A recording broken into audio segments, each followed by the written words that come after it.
Bismillahirrahmanirrahim. Assalamualaikum warahmatullahi wabarakatuh. Alhamdulillahi wa kafa billahi wassalatu wassalamu ala rasulillahil mustafa sallallahu alaihi wasallam wa ala alihi wa ahli sidqi wal wafai amma ba'du. Sahabat madrasah yang dimuliakan Allah subhanahu wa ta'ala, dalam bulan Ramadan ini Allah ingin melatih kita untuk bisa dan mampu menjadi orang yang penuh kasih sayang, bahkan terhadap hewan dan tumbuh-tumbuhan. Itulah ajaran Islam pada saat 14 abad yang lampau, melalui Khairul Anbiya, sebaik-baik Nabi sekaligus Sayyidul Anam, penghulu manusia, Muhammad Shallallahu Alaihi Wasallam. Diriwayatkan dalam sebuah hadis, ada seorang lelaki yang sedang berjalan kehausan. Saat itu dilihatnya seekor anjing yang sedang menjilat-jilati pasir karena kehausan.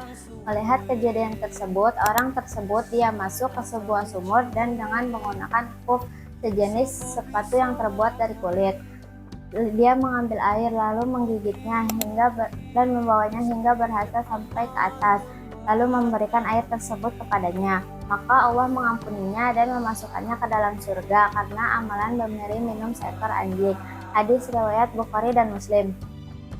Dalam pandangan Islam, dunia hewan dan dunia manusia tidaklah jauh berbeda, di mana sama-sama memiliki ciri khas, karakter, dan perasaan sebagaimana Allah sebutkan. Dan tiadalah bintang-bintang yang ada di bumi dan burung-burung yang berterbangan dengan kedua sayapnya, melainkan juga umat-umat seperti kamu, dan tiadalah kami hafalkan satupun dari Alkitab, melainkan kepada Tuhanlah mereka dihimpunkan. Surat An-An'am ayat 38. Berangkat dari pemahaman tersebut, sejarah Islam telah membukukan catatan-catatan penting yang menunjukkan ketinggian peradaban terhadap hewan dan tidak berlaku semena-mena terhadapnya. Sahabat madrasah yang berbahagia, suatu ketika Rasulullah Shallallahu Alaihi Wasallam masuk ke sebuah perkebunan. Ternyata di dalamnya terdapat seekor unta yang meneteskan air mata seraya mengadu kepada baginda Rasulullah Shallallahu Alaihi Wasallam atas perilaku majikannya. Rasulullah Shallallahu Alaihi Wasallam segera menegur majikannya dan berkata, "Bertakwalah engkau kepada Allah Subhanahu Wa Taala dan janganlah engkau membebani untamu itu melebihi batas kemampuannya, dan jangan sampai kelaparan." Hadis riwayat Abu Daud.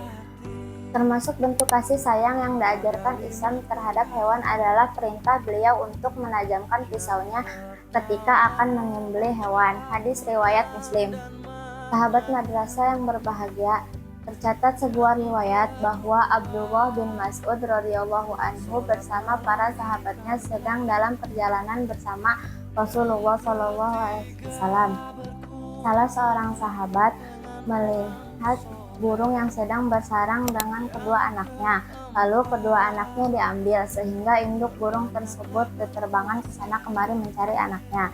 Melihat kejadian tersebut, Rasulullah SAW menegurnya dan berkata, "Siapakah yang telah memisahkan induk burung ini dari anaknya? Segeralah kembalikan kepadanya." Suatu ketika Rasulullah SAW melihat kami membakar rumah semut. Rasulullah SAW bertanya, "Siapakah yang telah membakar rumah semut ini?" "Kami, wahai Rasulullah," jawab para sahabat. Rasulullah SAW bersabda, "Sungguh tidak boleh bagi siapapun menyiksa dengan api kecuali Tuhan api." Hadis riwayat Abu Daud. Belajar dari kejadian-kejadian itu, para ulama ahli fikih menetapkan kasih sayang terhadap hewan sehingga hukumnya wajib untuk memberi nafkah hewan piaraan. Kalau tidak mau, maka pemiliknya harus dipaksa melepaskannya atau dia suruh menjualnya. Oleh karena itu, wajib bagi orang yang menemukan hewan yang terdampar di rumahnya dan buta untuk menafkahinya, atau tidak punya ongkos untuk menafkahinya, maka boleh diambilkan dari kas negara atau baitul mal. Subhanallah, sungguh luar biasa ketinggian peradaban Islam yang ada sejak 15 abad yang lampau.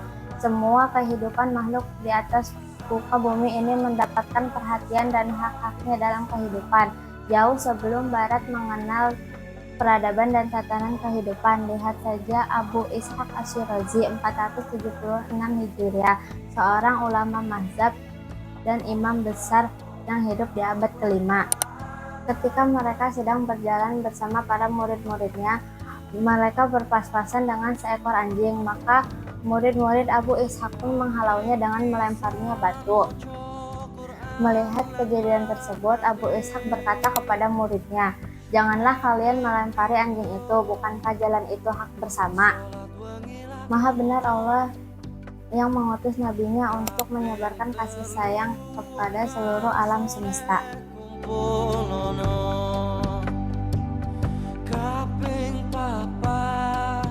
Kami siswa-siswi MTS Sulamul Falah mengucapkan selamat menunaikan ibadah puasa tahun 1447 Hijriah. Wassalamualaikum warahmatullahi wabarakatuh. Sopo bisa nglakoni mugi-mugi Gusti Allah